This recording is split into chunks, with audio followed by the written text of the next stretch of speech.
परिस्थितियां जब सबसे बुरी होती हैं तब भी ईश्वर हमारे लिए कुछ ना कुछ भला ही सोच रहे होते हैं। जीवन में कई बार एक ऐसा समय आता है जब हमें लगता है कि सब कुछ खत्म हो गया, पर वास्तव में वो समय हमारे लिए सबसे बड़ा मोड़ साबित हो सकता है। आज की इस साखी से हम यही सीखने की कोशिश करेंगे। एक बार एक अमीर व्यक्ति एक दिन की छुट्टी के दौरान अपनी नाव लेकर अकेले ही समुद्र की सैर करने के लिए निकल पड़ा। समुद्र में कुछ दूर जाने के बाद अचानक एक भयंकर तूफान आ गया। तूफान इतना जबरदस्त था कि उसकी नाव पूरी तरह से टूट फूट गई।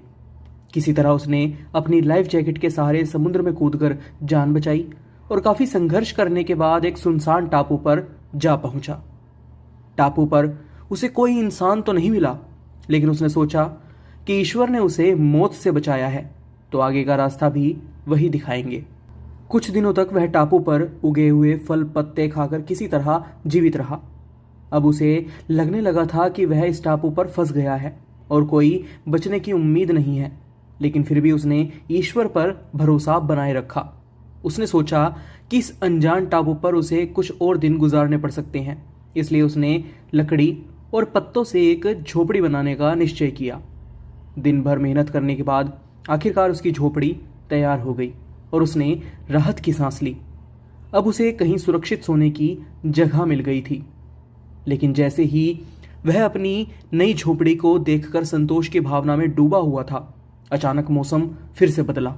बिजली कड़कने लगी और देखते ही देखते एक बिजली उसकी झोपड़ी पर आ गिरी। उसकी सारी मेहनत और आशा उस जलती हुई झोपड़ी के साथ खत्म हो गई। यह देखकर वह व्यक्ति टूट सा गया। उसे लगा कि अब उसके पास जीने का कोई साधन नहीं बचा। निराश होकर उसने आसमान की तरफ देखा और ईश्वर से सवाल किया कि हे परमात्मा, यह तेरा कैसा न्याय है? मैंने हमेशा आप पर विश्वास रखा, कभी किसी का बुरा नहीं चाहा, फिर आपने मेरी झोपड़ी क्यों जला दी? पहले तो मुझे इस टापू पर फंसा दिया और अब जो एक कुछ दिन गुजारने के लिए मैंने एक झोपड़ी बनाई थी उसको भी जला डाला। वह व्यक्ति अपनी हताशा में रोने लगा, यह सोचते हुए कि अब उसके पास कोई उम्मीद नहीं बची है।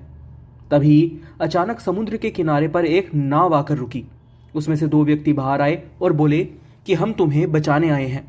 हमने दूर से इस वीरान टापू पर जलती हुई झोपड़ी देखी और समझा कि कोई मुसीबत में है। अगर तुम्हारी झोपड़ी नहीं जलती तो हमें यह कभी पता ही नहीं चलता कि यहाँ टापू पर कोई फंसा हुआ है। यह सुनते ही व्यक्ति की आंखों से आंसू आ गए। उसे समझ में आ गया कि उसकी झोपड़ी का जलना ही उसकी बचने की वजह बनी। उसने ईश्वर से माफ़ी मांगी और कहा कि हे परमात्मा, हे मेरे मालिक, मुझे नहीं पता था कि आपने मुझे बचाने के लिए ही मेरी झोपड़ी जलाई थी।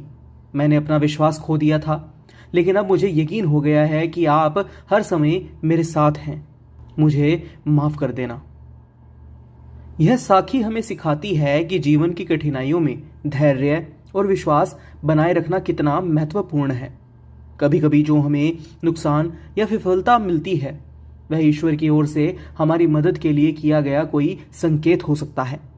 जब भी हमें लगे कि सब कुछ खत्म हो गया है, हमें अपने विश्वास को मजबूत रखना चाहिए, क्योंकि जो परिस्थितियां हमें निराश करती हैं वे ही हमें जीवन में आगे बढ़ने का रास्ता दिखा सकती हैं। आज की यह साखी आपको कैसी लगी? अपनी राय हमें कमेंट बॉक्स में ज़रूर बताइएगा।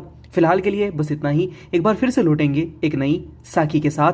तब तक के लिए राधा स्वामी जी।